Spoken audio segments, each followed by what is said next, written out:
Vamos a dar lugar a continuación al doctor Claudio García Pintos, que ofrecerá la conferencia Las instituciones innovadoras con los adolescentes y jóvenes de la generación Y. Claudio García Pintos es licenciado en Psicología y doctor en Psicología, summa cum laude, por la Universidad Católica Argentina. Actualmente se desempeña como profesor titular ordinario de la Universidad Católica Argentina y como profesor titular de la Universidad Austral.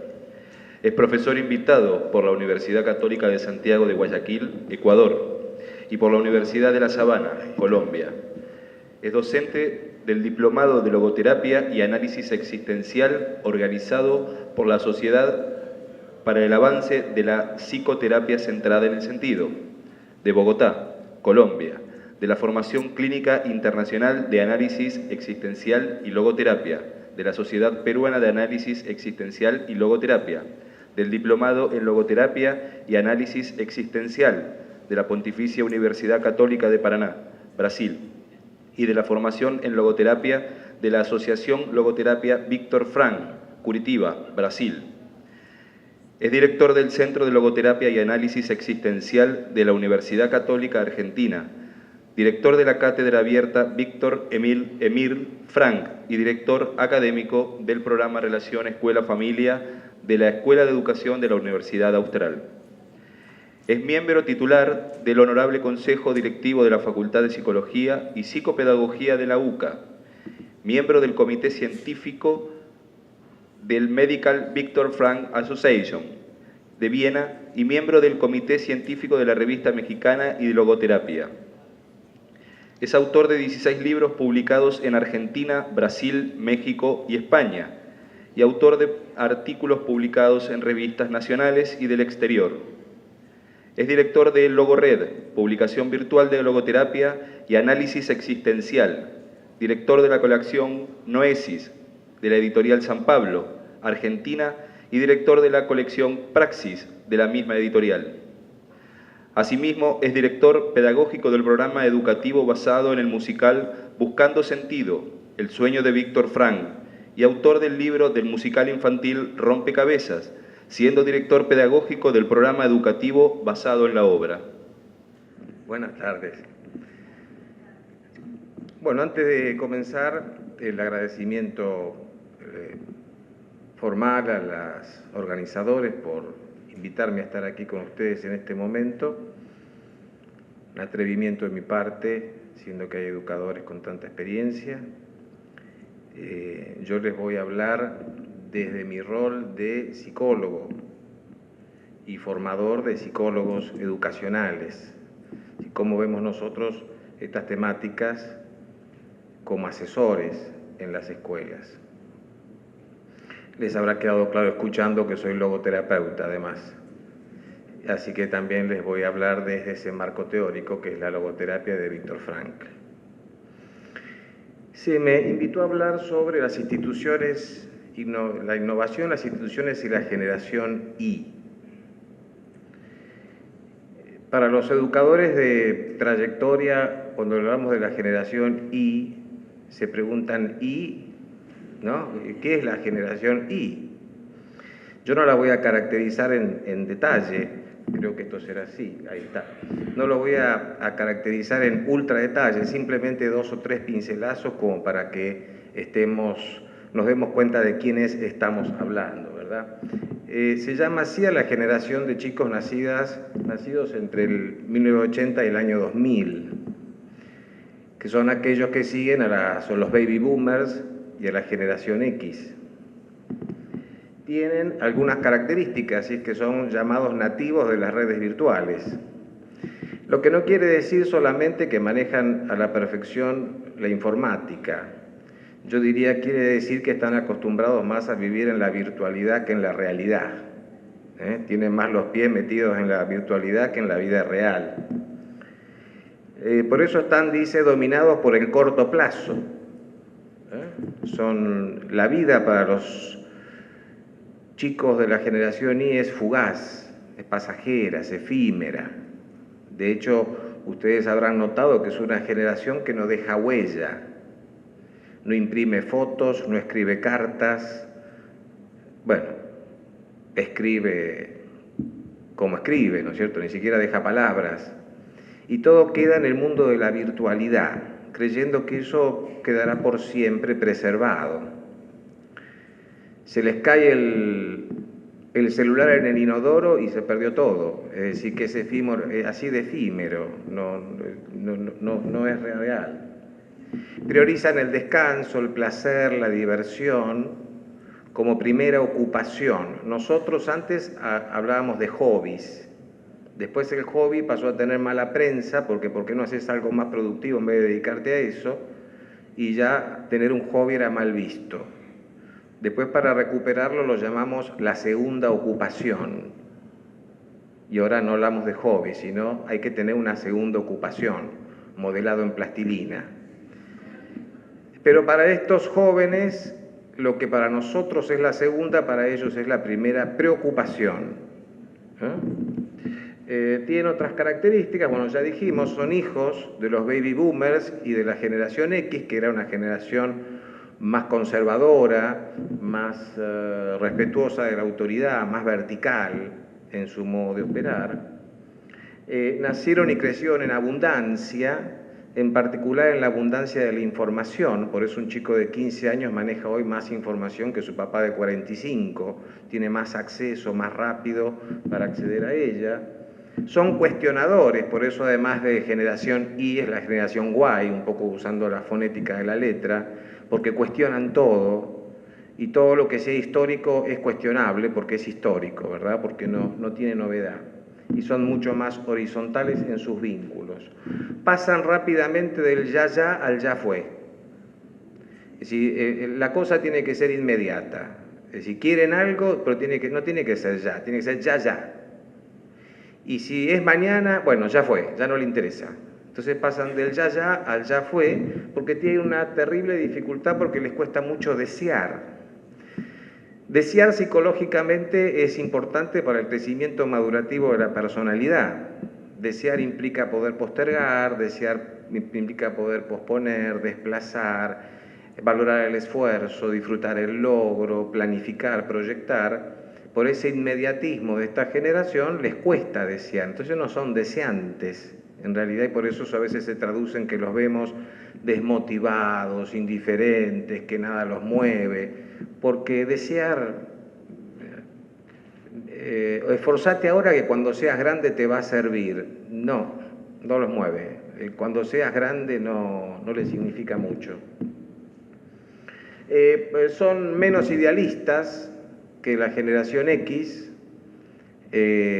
Vayamos al caso de los hippies, ¿se acuerdan que era una adolescencia y una juventud de muchos ideales? Ahora son más pragmáticos y yo les diría más especulativos, ¿no? El orden de la conveniencia, qué me conviene, qué no me conviene, cuál es el rédito, prefiero esto o hago lo otro, más que el idealismo. Son ejemplos del self-made man, pero fundamentalmente me quedo en esto. Son nuestros hijos y son nuestros alumnos. Ese es el problema, ¿no? Si no, estaría todo fantástico. Y esto quiere decir que algo de responsabilidad tenemos nosotros con la generación Y. Son nuestros hijos. Yo tengo 2 hijos, uno de 26 y uno de 25. Son nuestros hijos. Y son nuestros alumnos. Y ahí el planteo es, ¿esto es para nosotros un problema o un desafío?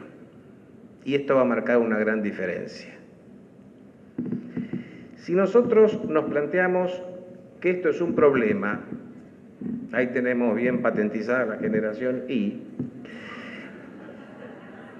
esto es un problema, decimos, bueno, nos sorprendemos cómo vienen los chicos ahora, porque nosotros no éramos así. Y nos agarramos la cabeza y creemos que el problema pasa simplemente por denunciar cómo vienen los chicos ahora. Y yo siempre digo, si uno hace un recorrido, uno se da cuenta que ha cambiado todo, menos los chicos. Cambió el mundo de mi adolescencia, el mundo de la adolescencia de ustedes, no es el mundo de la adolescencia de los chicos de hoy, cambió muchísimo. Los que ya me han escuchado otras veces saben que siempre utilizo este ejemplo, me parece gráfico, rápido. Cuando yo era adolescente y tenía que comprarme zapatillas, la única opción que tenía era flecha blanca o flecha azul. Después apareció Topper Tenis y finalmente se complicó la elección porque apareció Adidas, negra con rayita blanca, blanca con rayita negra. Elegir zapatillas era terrible, pero uno por suerte iba con mamá a comprar zapatillas, porque ella llevaba en el monedero el dinero, no porque uno era un pollerudo, era así. Y mirando el aquelarre de zapatillas que había en esa vidriera, escuchaba la voz de mi madre que me decía: mirá que te tienen que servir para el colegio. Conclusión: flecha blanca. Hoy generación Y tiene que comprar zapatillas.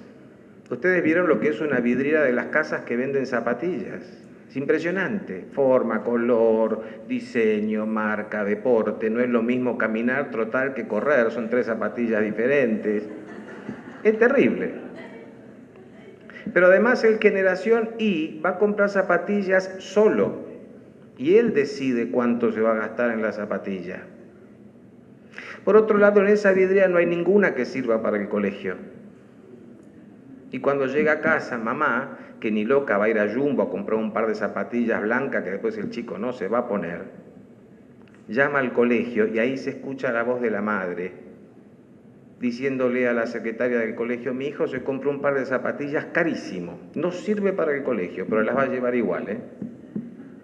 Y el colegio, para que la madre no se enoje, le dice: sí, señora, no hay problema, que venga con pantuflas si quiere, da igual.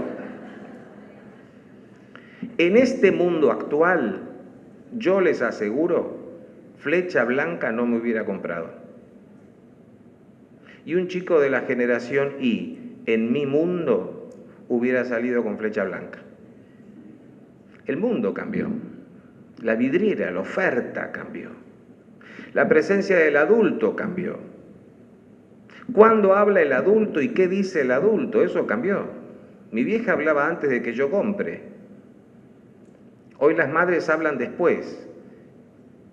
Y para que el colegio no se vaya a creer que el hijo va a ir con otra zapatilla distinta que la que tiene, cambió el mundo. También cambiaron los padres, la familia cambió. Nos guste o no nos guste, la familia vive un proceso de cambio. No lo podemos negar. Antes hablábamos de familia tipo, ahora hablamos de tipos de familia. ¿Nos gusta? No, sí, más o menos, y da igual porque el cambio está. Una familia con padres adolescentizados. Una familia que se mimetiza con el ciclo escolar de sus hijos. Entonces los papás del preescolar son incontinentes. No se hacen pis y caca, pero son incontinentes. Paran en la puerta del colegio, bajan al niño del auto y le dicen a la maestra jardinera, dándole el guardapolvito: no se lo quiso poner hoy, ¿eh? ¡Pum! Y ponéselo vos. Son incontinentes. Una señora en una charla en un colegio me dice: doctor, le voy a hacer una pregunta, por favor. ¿Cómo puedo convencer a mi hijo que se bañe? ¿Qué edad tiene su hijo, señora? 3 años. 3, 1, 2, 3, 3 años. Señor, un chico de 3 años no se lo convence, se lo baña. Porque si vas a pretender convencerlo a los 3 años...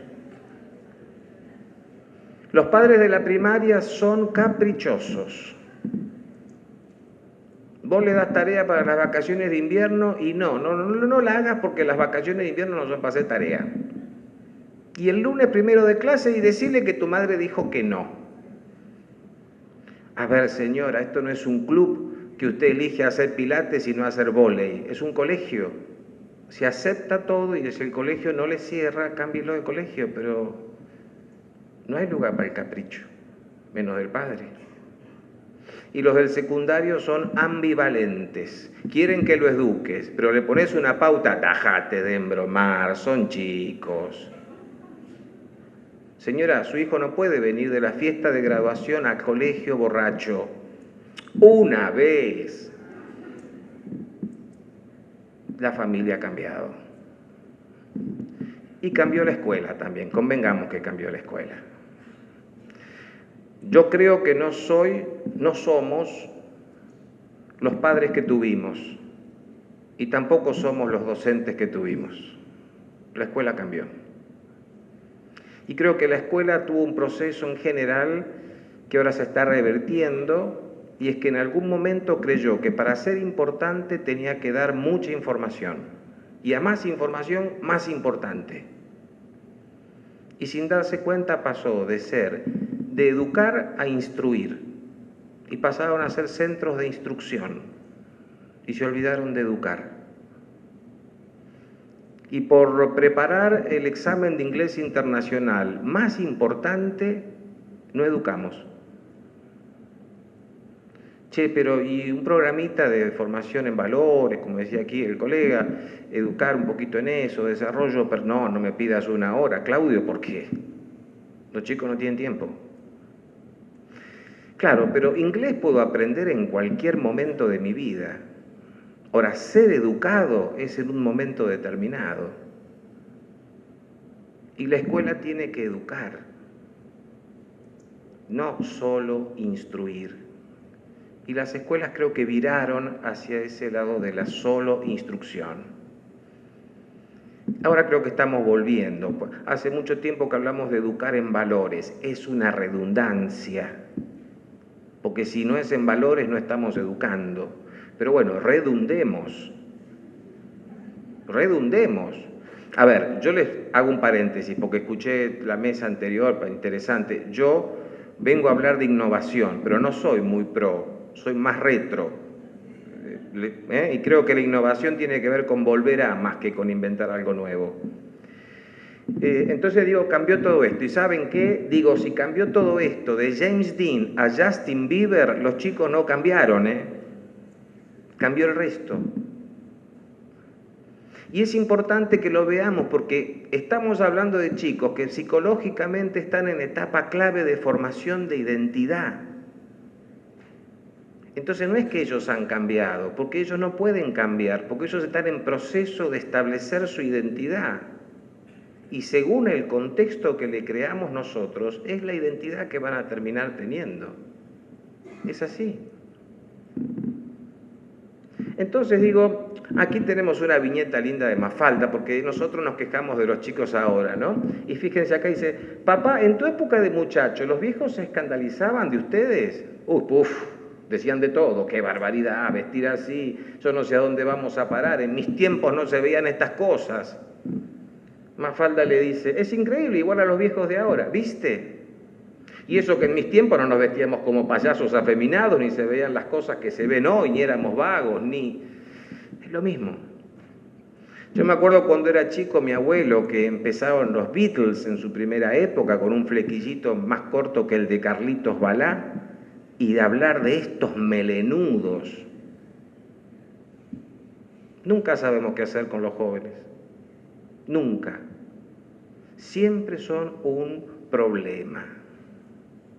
Yo digo, a lo mejor nos podemos plantear un cambio y empezar a innovar desde acá, y en vez de verlos como un problema, plantearnos como un desafío. ¿En qué medida nosotros somos capaces de educar a los chicos de esta generación? ¿O solo podemos educar a los que sean como éramos nosotros? Es decir, que somos solo educadores para un solo tipo de chicos. Si los planteamos como un desafío, me pregunto cuál es nuestro compromiso con estos jóvenes de la generación Y. ¿Qué implica, desde mi punto de vista, innovar? Y creo yo que es discernir qué es circunstancia y qué es esencia al momento de pensar qué innovar. Me parece que tiene que ver con discernir, a ver, esto, ¿ven? La generación y eso. ¿Qué es lo que hay que innovar y qué es lo que hay que sostener? Porque innovar no quiere decir que todo lo que está mal, o todo lo que hicimos fue mal, o todo lo que sabemos no sirve. Hay cosas que hay que sostener. Entonces me planteo lo siguiente, a ver, nosotros tenemos, me parece a mí, en la cultura actual una situación, y es que tanto la familia como la escuela, reacia siempre a hacerse cargo, no aparece, ahí está, la cultura actual un poco se han corrido del lugar de educadores y le han dado, sin darse cuenta y sin quererlo, mucho espacio a otros educadores alternativos, como por ejemplo los medios de comunicación. De hecho, la vida de los jóvenes de la generación Y es una pantalla. iPod, tablet, BlackBerry, la computadora, la televisión, hasta la pantalla del cine. Vieron que son medio cinéfilos, ¿verdad? Van mucho al cine. Y nosotros pensamos y nos quejamos porque decimos, bueno, viven adentro de una pantalla. ¿Cómo hacemos para sacarlos de esa pantalla y que se desplieguen en su realidad personal? Y creo que es una realidad, porque viven en esa virtualidad, como decía antes, la pantalla es una virtualidad. ¿Cómo hacemos para sacarlos de allí? Y atención, porque a veces la propuesta de innovación es tratar de meterlos dentro de nuestros esquemas. Pensamos que los vamos a liberar y le vamos a dar la posibilidad del crecimiento, la plenitud y el desarrollo, pero en realidad hacemos de la educación una especie de acto de contorsionismo por el cual queremos que los chicos se acomoden a nuestro esquema. Es más, creo que posiblemente de aquí, más que un alumno, tenemos un bonsái, porque el esquema no le va a dejar desplegarse y va a tener un crecimiento afectado por esa estrechez muchas veces. Entonces digo, no es sacarlo de la pantalla para meterlo en otro esquema rígido, es otra cosa. ¿Qué podría ser? Es darnos cuenta que debemos educar a los jóvenes para este mundo. Recién se hablaba aquí, decía, bueno, tenemos una realidad que es esta, que tiene vicios de valor o tiene abundancia de desvalores. Bueno, tenemos que educarlos para esa, no para que sean corruptos, sino para que respondan a esa realidad. Tenemos que no negar el mundo en el que los chicos viven y educarlos para que puedan moverse en ese mundo cumpliendo con los fines, como se decía antes, de la educación. Y esto a veces nos va a llevar a innovar, porque la verdad, sea porque cambiaron ellos o no, no es la misma historia, no es la misma situación. Entonces algo vamos a tener que hacer diferente. Ahora, reciclar, ¿qué significa reciclar? Que yo lo asocio a la innovación con el reciclaje. ¿Qué significa reciclar? Yo quiero reciclar este salón, entonces digo, bueno, fantástico, acá vamos a hacer un gran ventanal. Y me van a decir, no, Claudio, porque al lado está el vecino, es medianera esa. Hay cosas que no podés hacer, o sacar esa columna que me molesta. No se puede. Cuando yo quiero reciclar hay cosas que no se pueden cambiar. Hay cosas que no las cambio, vamos a pintar todo aquí con la bandera de Boca. No, porque nos gusta así, ese color cremita nos queda bárbaro. Se puede cambiar, pero no, porque me parece que como está bien. Luego veremos de lo que resta, qué es lo que se puede cambiar. Y creo que eso es reciclar, o yo asocio la innovación con esto. Entonces me hago tres preguntas. Primero, hay cosas que no podemos modificar, cosas que no queremos modificar y cosas que pueden innovarse. ¿Cuáles? Bueno, creo que nuestro ser docente no lo podemos modificar. La esencia del ser docente no puede ser modificada. Creo que el sentido de la educación, se dijo recién aquí, no lo queremos modificar. Se puede modificar, pero no queremos hacerlo. ¿Y qué es lo que se puede modificar entonces? Yo coincido con el colega, la tiza y el pizarrón no tiene reemplazo, pongamos pantallas de todo tipo, pongámoslas, por favor, pero el problema no es entre el escritorio y el pizarrón, el problema es entre el escritorio y la pared del fondo. Y creo que ahí tenemos que innovar. Por eso digo el estilo de conducción. Veamos, voy a tratar de ser breve, a pesar de que es difícil, porque es un tema que apasiona. Nuestro ser docente, y yo a veces le digo a los docentes, un poco apelando a la motivación de la película del Rey León, si ustedes se acuerdan, cuando Simba estaba tan desconcertado y aparece Rafiki, su conciencia, y lo lleva al espejo de agua, y le dice, aquí vas a encontrar todas las respuestas a tus tribulaciones. Y cuando se asoma al espejo de agua aparece su rostro, luego aparece el del Padre, en definitiva la conciencia que le dice, recuerda quién eres. Recuerda quién eres quiere decir, recuerda cuál es el mandato de tu vocación, cuál es tu lugar, recordá lo que tenés que hacer, recordá para qué sos docente. Por eso ese recuerda quién eres implica no a la complicidad. Cuando los docentes me dicen, y Claudio, ¿cómo querés que este chico me respete acá si viste cómo trata a los padres? Y a mí no me importa que en la casa le escupe la cara al padre, que haga lo que quiera, acá me tiene que respetar.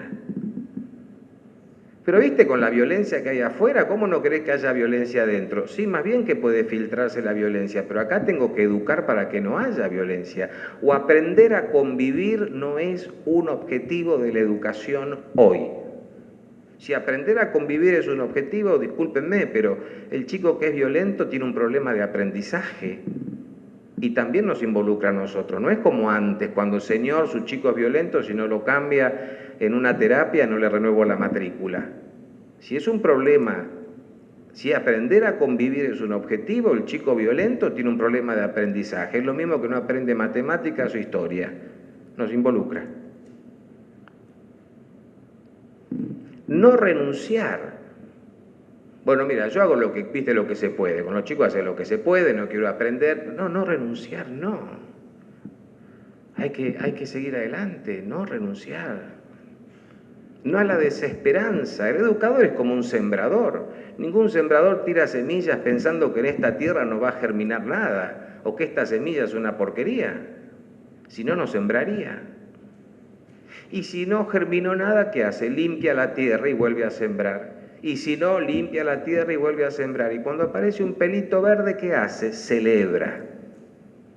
Porque algo tenía que brotar, yo sabía. Entonces, el ser docente implica no renuncia, no complicidad y no desesperanza. Eso no lo podemos cambiar, me parece a mí. Eso es columna vertebral, viga que sostiene todo lo otro. Aquí tenemos un dibujo que me parece que es elocuente, ¿verdad? El docente de esa manera, cuando dibuja una ventana, abre una ventana. Lo que enseña abre cabezas, ventanas. Podemos renunciar, ser cómplices y ser desesperanzados sabiendo que cada trazo en el pizarrón abre una ventana. Me parece que no.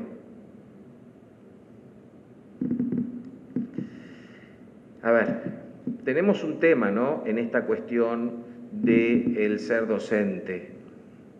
Lamentablemente tenemos también en la educación una crisis vocacional y tenemos muchos docentes que son ocasionales, no vocacionales, y mucho docente que se ha convertido en trabajador de la enseñanza. Y no es lo mismo ser un trabajador de la enseñanza que ser un docente, sin desmedro de los reclamos que deban hacerse por lícitos que fueran.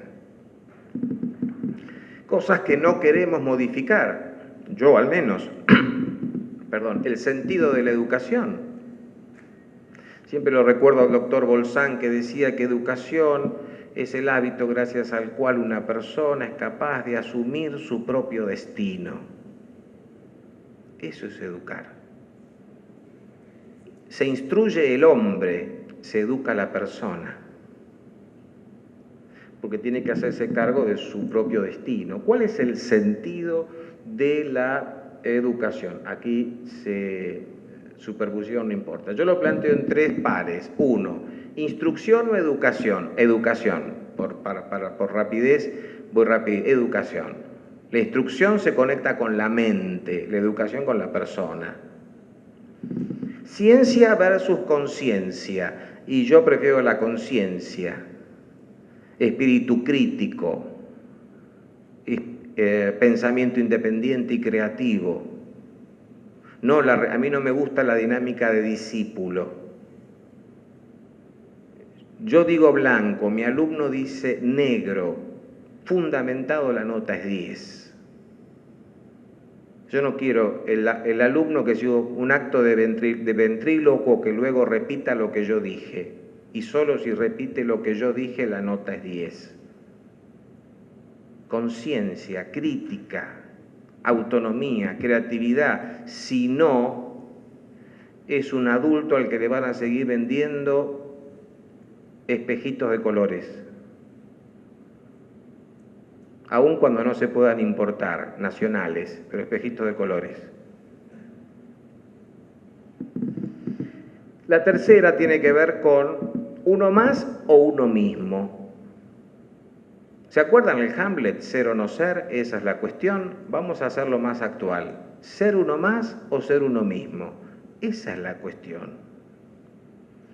Mi madre solía decir, ahí va Vicente, a donde va la gente. La educación no puede formar Vicentes. Entonces digo, tenemos un planteo acá, ¿no? La cultura va para un lado, en general, la cultura como estilo de vida, y la educación va para el otro, porque en realidad podría yo decirles que la cultura tiende a masificar y la educación debe personalizar.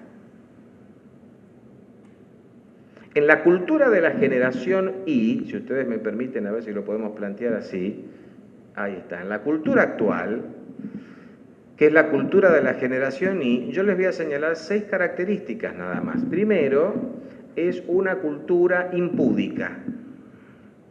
La generación Y no sabe lo que es lo privado. La generación Y es aquel que tiene sueño y tuitea, estoy bostezando. Si no hay intimidad, es la generación del gran hermano.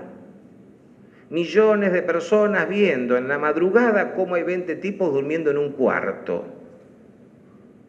Ni es íntimo lo que hacen los 20 que duermen, ni yo reconozco la intimidad de los 20 que duermen. Si no hay privacidad, no hay pudor. Pudor es el cuidado de lo íntimo. Lo íntimo es el núcleo central de la personalidad. Grave problema en el desarrollo de la personalidad madura si no tenemos conciencia de intimidad. Por eso es una cultura impúdica. Pero también diría que es una cultura, a ver si aparece ahí, indiferente. Tenemos discurso inclusivo, pero tenemos actitud indiferente. No tenemos no apuntamos al desarrollo de la comunidad, apuntamos al desarrollo de lo social. Participamos, pero no nos comprometemos.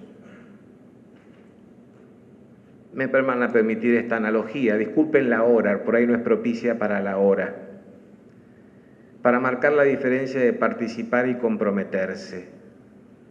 Imaginen un omelette de jamón y queso. ¿Lo tienen? Bien. La gallina participó del omelette. Se dio 2 huevitos. Pero el cerdo se comprometió con el omelette, porque el jamón que está ahí adentro es su cuerpo. Le puso el cuerpo al omelette. Esa es la diferencia de participar o comprometerse. Nuestra cultura es participativa, no comprometida. La cultura en la que vive esta generación, que es la que compartimos también nosotros, es una cultura yayaísta, ya lo dije recién, de la inmediatez del logro, del yayá. Es una cultura, además de yayaísta, inauténtica, porque ahora la verdad es por consenso. Las cosas no son verdaderas en sí mismas, son por consenso. Los otros días una colega en un programa de radio, yo a veces escucho la radio para discutir con alguien y escucho lo que van diciendo, y una colega hablaba de la nueva fidelidad del siglo XXI. Y la definía así: la nueva fidelidad del siglo XXI consiste en lo siguiente, tal cual como lo dijo ella.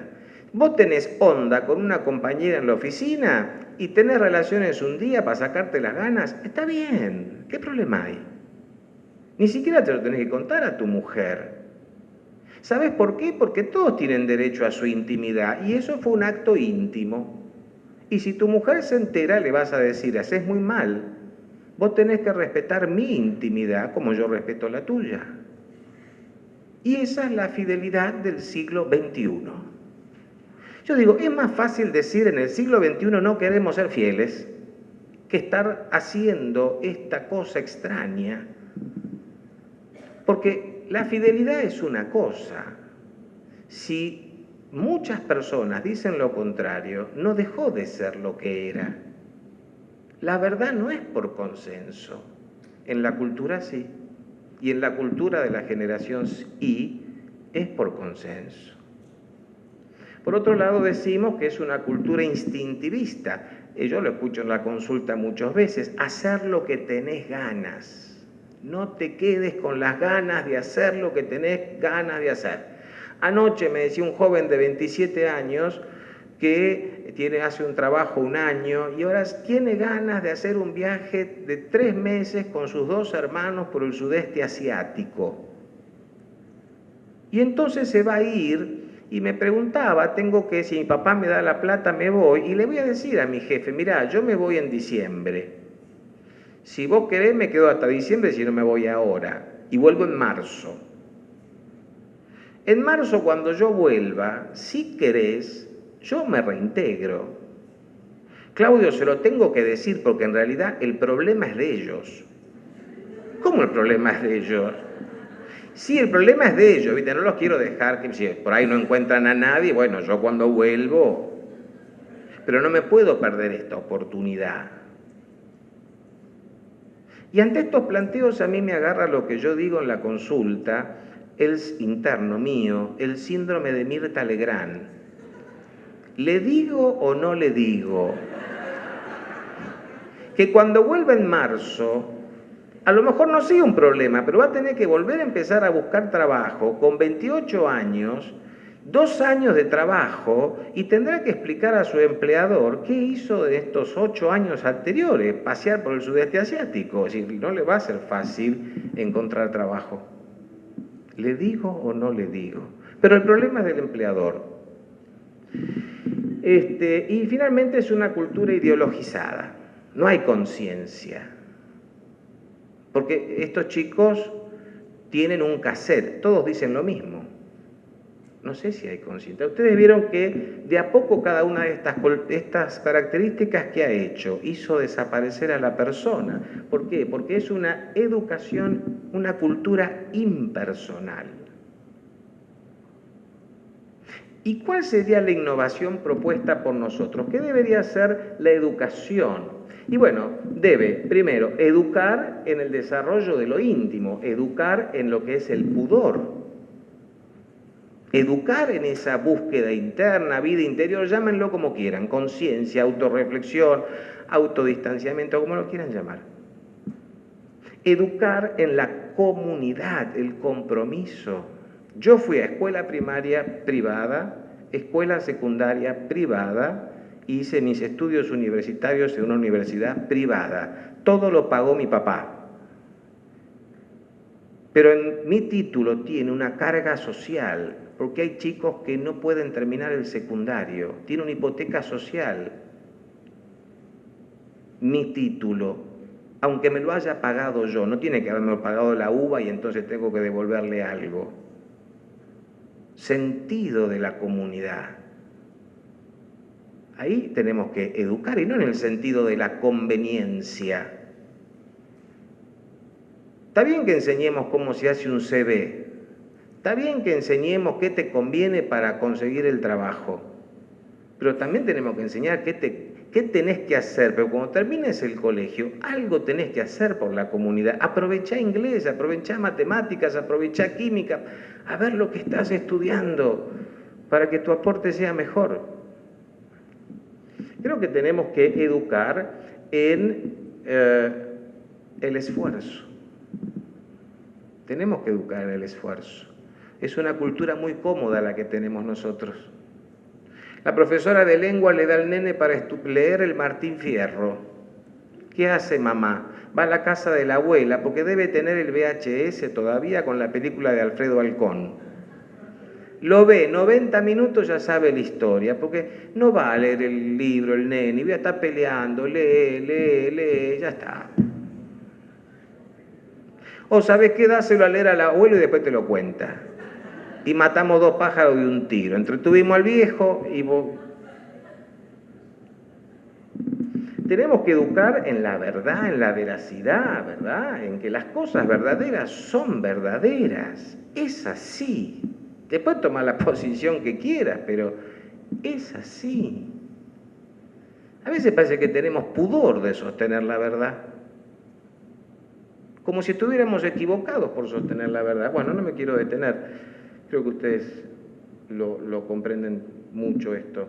El tema de la libertad, bueno, acá tenemos que educar, hasta que aparezca, decimos, en la responsabilidad, en el compromiso. ¿Aparece o no aparece? Ahí está, en el compromiso. Libertad no es hacer lo que tenés ganas. Libertad es tener ganas de hacer lo que debés hacer. Eso es ser libre. Y conciencia, ¿verdad? Es decir, esto, a ver, conectate con el aquí, ahora, con la realidad que te rodea. Y miren, ven, educando así que volvió a aparecer la persona.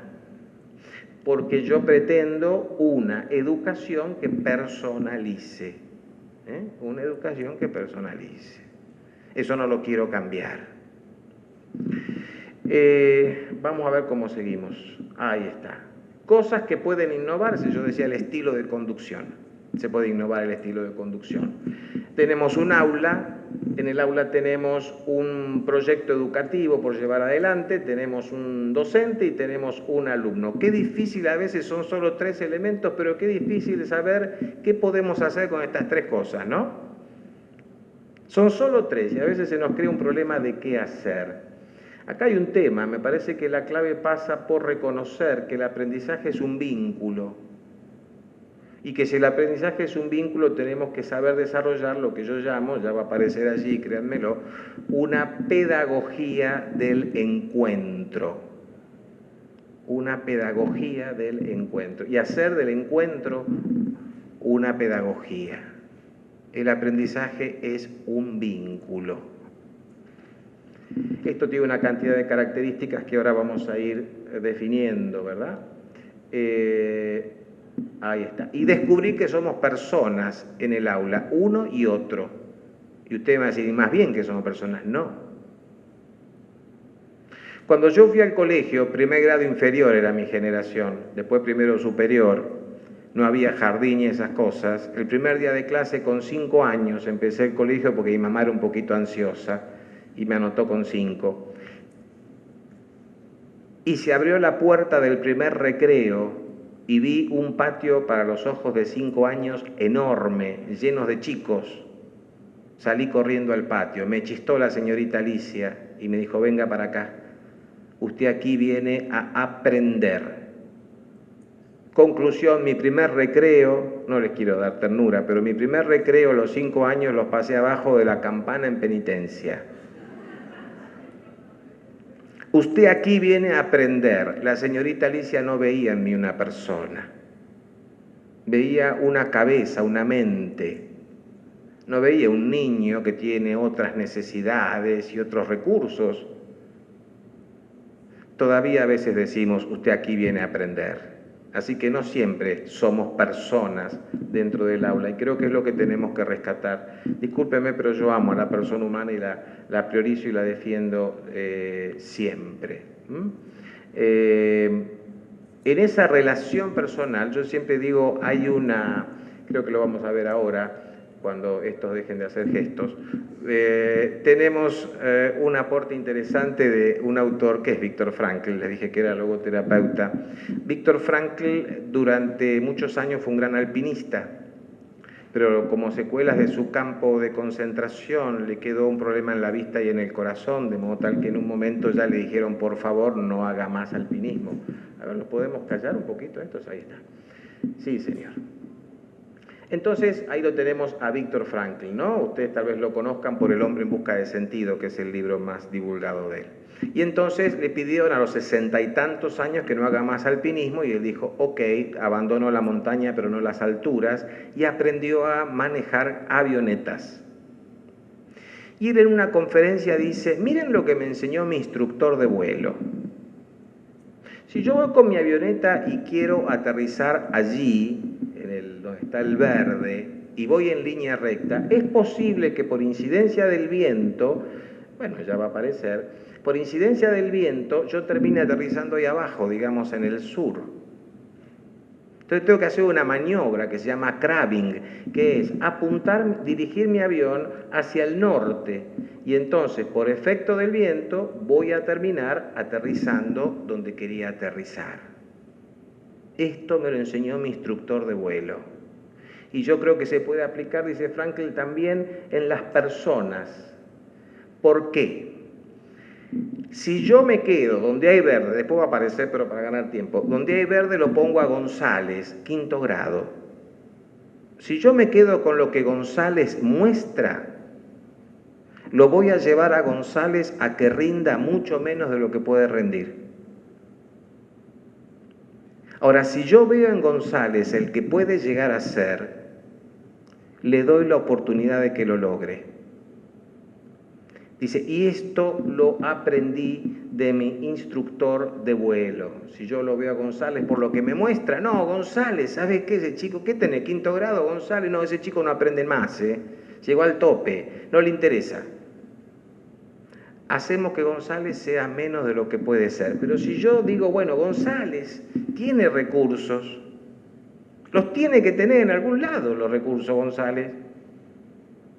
Si yo veo la persona de González, posiblemente le voy a dar la chance de que sea finalmente el mejor González que pueda ser.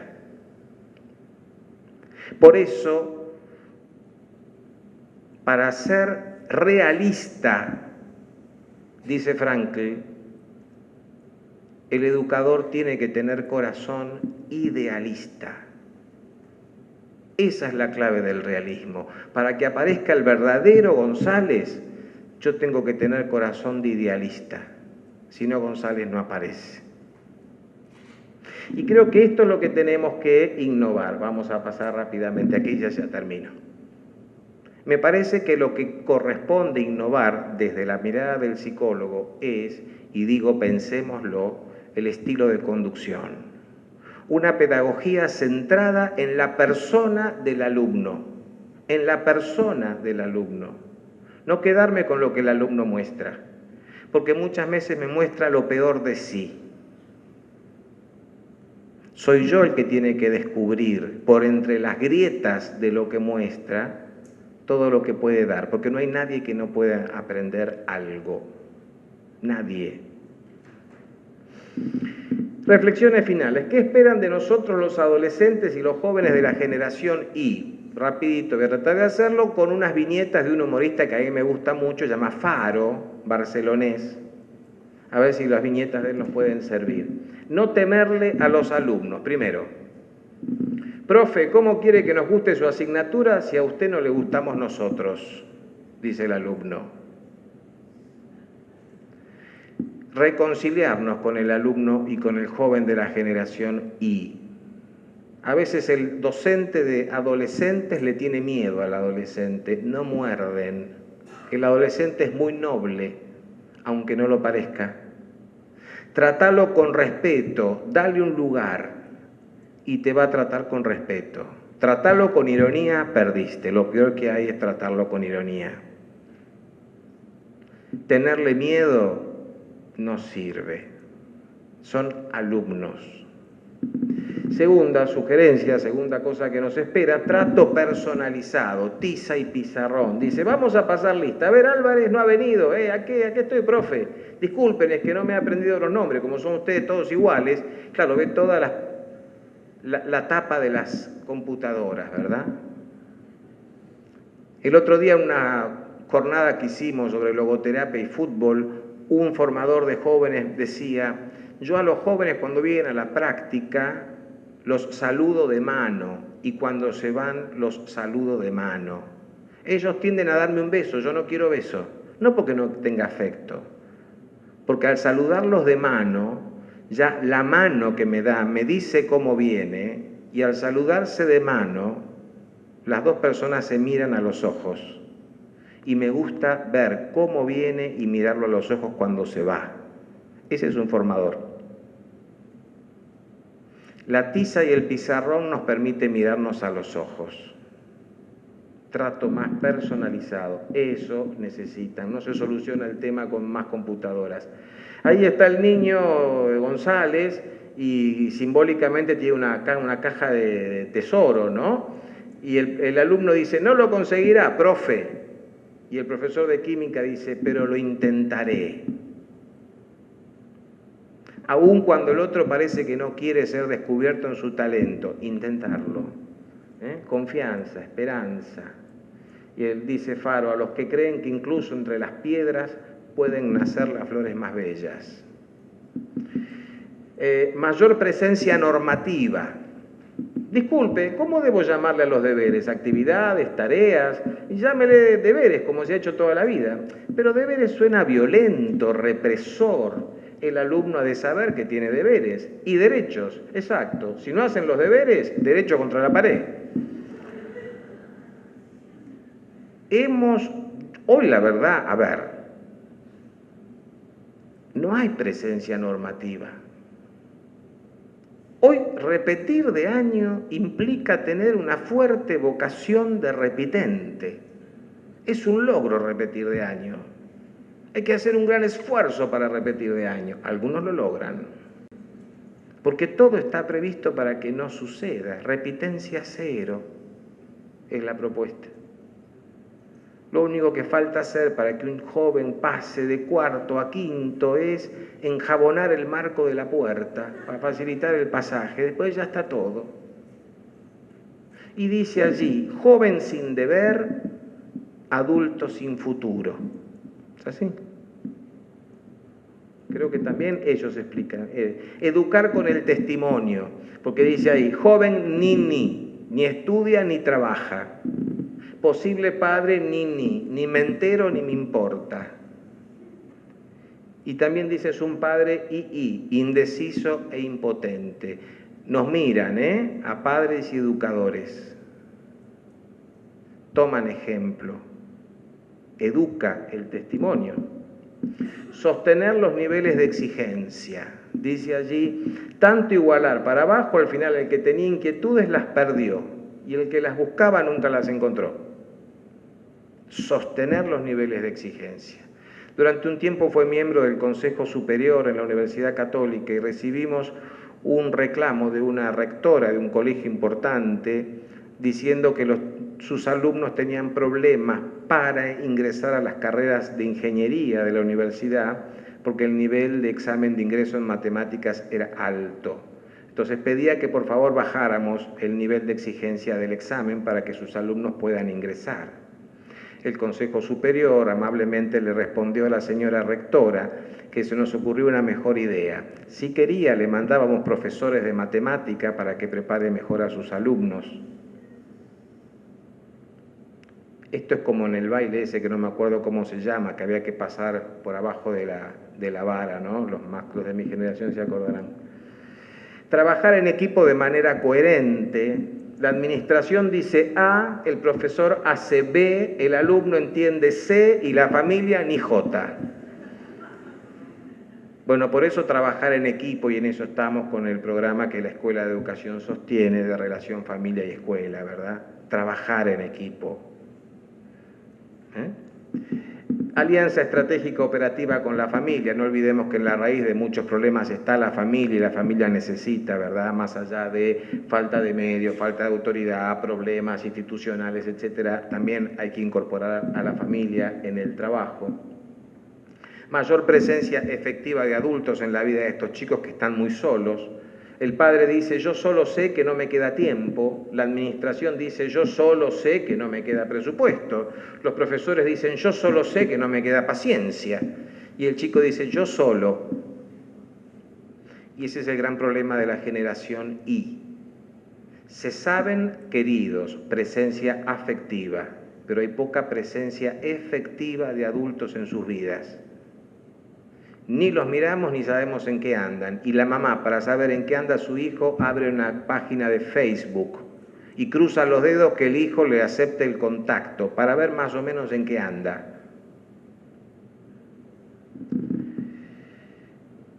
A ver, trabajar sobre objetivos realistas, dice el profesor. Queridos alumnos, en este curso voy a desvelarles los secretos de la materia, voy a fomentar su curiosidad científica, estimular las competencias que les harán a ustedes ciudadanos de provecho. Oye, dice, ¿tú eres el profe de ciencia? No, de ciencia ficción. Es decir, vamos a tratar de ajustarnos a la necesidad real del alumno, del chico, de la escuela. Respondamos algo, que en lo inmediato es lo que lo mueve. Ya estoy terminando con esto. Dice, en la gráfica hay una gran isla, para los que están en el fondo y no ven. Hay 3 en una zona que dice país de los que aún tienen ilusión. 3. De aquel lado, país de la queja continua, un montón. De este lado, país de ya hacemos todo lo que podemos, un montón. Del otro lado de la isla, una pequeña islita, país del vamos a probar algo nuevo. Y en la barca hay solo 2 y dice, si alguien quiere subir, hay sitio. Entonces digo, me parece que además tenemos que terminar con los diagnósticos, terminar con las denuncias, terminar con la queja y con la lamentación. Y hacer algo. Si no innovamos algo, no va a cambiar nada. Y si estamos pendientes que alguien haga algo, el resultado es que nadie hace nada, porque nadie se siente el alguien que tiene algo por hacer. Nosotros somos el alguien que tiene algo por hacer. Como decía el Quijote cuando Aldonza le reclamaba, ¿por qué haces todo lo que haces? Y el Quijote le decía, solo, fíjense, el Quijote, todo lo que hacía, dice, solo lo hago para dejar una pizca de nobleza en este mundo. Ese es el trabajo docente, el de todos los días. Innovar, tomar esa barca, hacer algo distinto solo para dejar una pizca de nobleza. Me parece que es una gran cosa, ¿verdad? Muchas gracias.